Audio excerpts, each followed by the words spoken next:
Hello and welcome back everybody.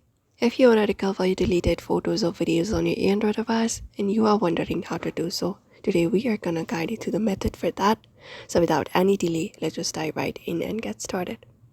So you can start by going ahead and checking your gallery or your photos application. You can open up your gallery application first.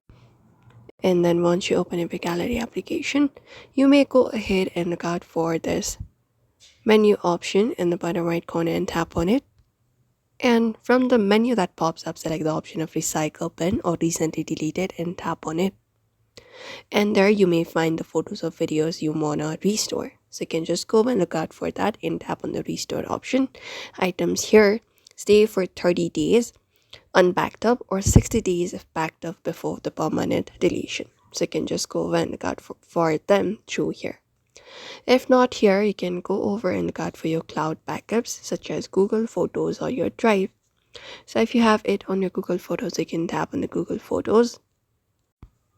And within there, also go to the collections and look out for the bin option at the very top.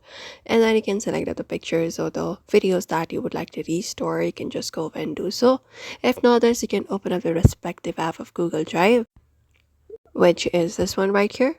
And once you go over to Google Drive, you can sign in with your account and check up for the backed up files and folders or the trash or recycle bin within the applications and recover them through there as well.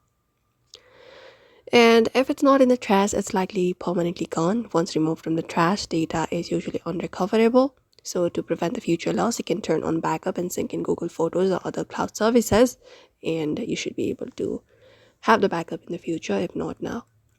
So that's it everybody. Those are probably the method you can follow for that. We hope this video was helpful.